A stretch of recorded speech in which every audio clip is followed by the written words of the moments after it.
Welcome back to Webcertain TV. I'm Gemma Houghton. Today I'm joined by Anna Troidl, who's a copywriting coordinator, to tell us more about the process of planning copywriting projects and managing the briefs. So hi Anna, thank you for being here. Hi, thank you for having me here. Great. So firstly, when you're starting a copywriting project, and this is talking about using external copywriters or freelance copywriters to help you, what do you need to think about in the first place when you're creating a brief? Yeah, it depends. I need to probably look first at the type of the content I want to create. So is it landing page content? Is it articles? Or is it any other things? Then I need to look at the language I need and at the topic. And then it depends to find the suitable copywriter. I need to know this information. Then I need to look at the availability as well. How big is the project? How many words do I have to write? When is the deadline? Is my copywriter available for the project?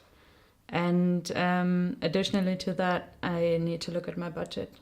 How much can I spend? How much does the copywriter cost me for the project? And then I need to decide whom to work with. So there's a lot of different factors to take into account to make sure you get the best possible outcome, I guess.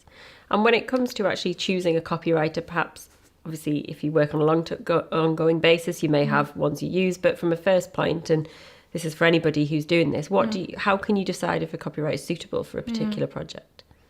I probably have a look at the CVs first. How long do they have experience? Again, it's depending on the topic I'm writing about. So I need to look, do they have experience with a certain topic? How long are they writing about those topics already?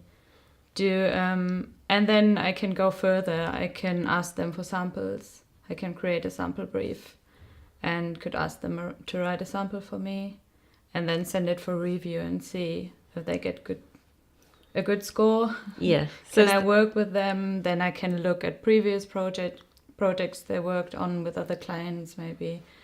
If I work with copywriters from platforms like Upwork, for example, I can look at the reviews as well. So it is worth investing some time before a project to really look into it and check that a copywriter does have experience, good reviews, all of that. Yeah, otherwise you get problems afterwards because you might not get the quality you want or maybe the copywriter is good but isn't just not familiar with this topic. Yeah. And writes too generic content for the topic. So it's definitely worth spending time finding the right person. Yeah. And you mentioned there about having samples that people can, you can get them to do a little sample and check. Yeah. Would always advise doing that for any copywriting project, just to check in advance that you're happy with the style? I wouldn't necessarily say for every project, because if you have good copywriters in your database who you trust and who you have worked on a lot of projects with them. Yeah.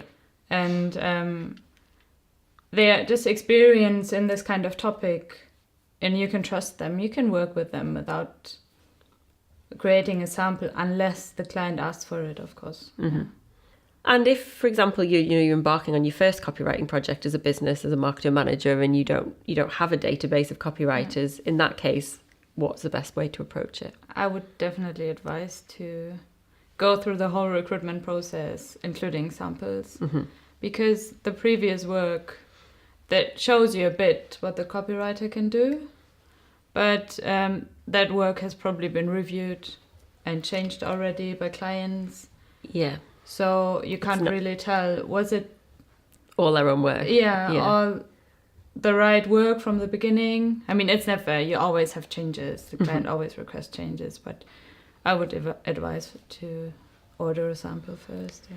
And when actually briefing, providing a brief, once you've decided on the copywriter and you're saying, right, this is what I want you to write, what should you include in that? What makes a good brief that gets you the good results? I would definitely, of course, include the type of content. They need to know what they are writing. Do they write an article or landing page or white papers? Yeah. Then they need to know the topic. They need to know the tone of voice from the client. They need to know marketing guidelines, brand guidelines from the client. They need to know what are the marketing goals the client has, what do they want to achieve. They need to know the unique selling proposition of the client, and they need to know the target audience to target the right people, to talk to the right customers. So you should really go into quite a bit. If you're writing a copywriting brief, you should go into quite a lot of detail, as much as you can, really, is exactly what you want, the style, the tone, any key things to include. Yeah, and then as well, what do you want to include? Which keywords? Do you have keywords you want to include? Do you have a call to action you want the copywriter to include? Do you have any links you want to include?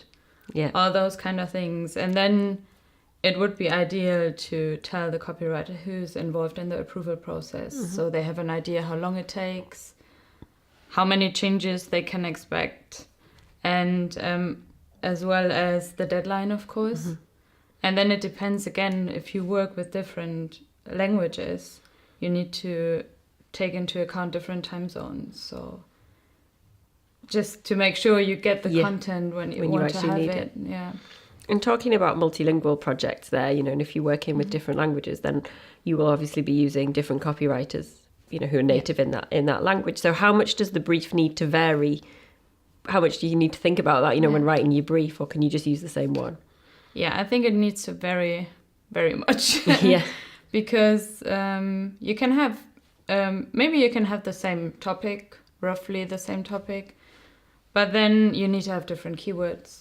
You need to have different links, probably, because you don't want to link to the same page. You want to link to the local page of your product. You want to, you might have a different target audience in different countries. So you need to take into account all those things. So the briefing would probably look different, definitely. Yeah, that makes sense. Really, ultimately it's a different piece of work you're going to end up with as well. So, and then you mentioned about the review process, and that's something you should, there's always going to be a review process, and somebody's going to want to do that. But how does that work? What kind of things are checked? Who carries out the review, especially if maybe you don't have native speakers of the target language? So I would recommend to definitely, when you receive the content, to check it first for plagiarism. And for, like, if they meet the topic, even if you just put it quickly into Google Translate, just to get an idea, did they get what I wanted them to write about? And then did they meet the word count or character count, depending on the language?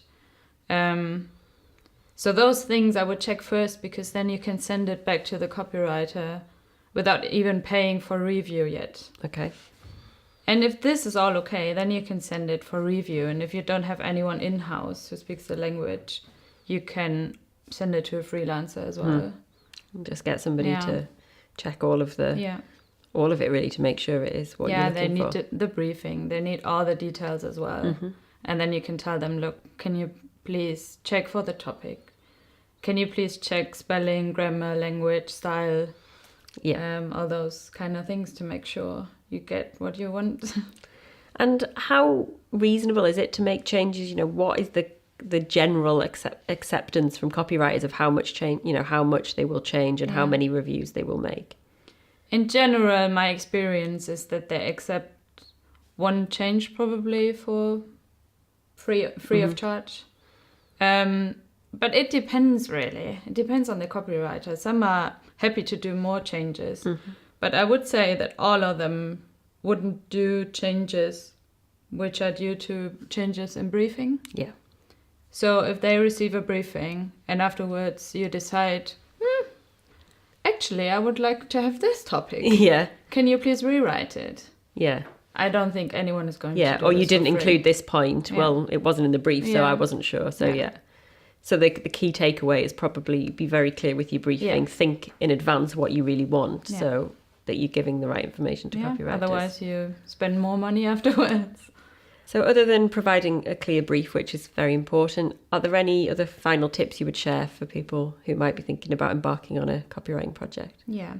I would say if it comes to different languages and different cultures, to definitely take into account that different cultures work differently.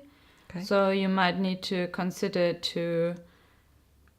if you give feedback, to maybe rephrase it for certain parts of the world. Yeah. Because they might not be able to take the feedback as, for example, German people can do. Yeah. If you were really direct with your feedback to a Japanese or Chinese person, for example, they might not answer you anymore. Yeah, and they'll be so embarrassed maybe that it's been said. Okay. So it's not just the content of the copy that you need to think about then, it's your whole relationship with the copy. It's a relationship, yeah.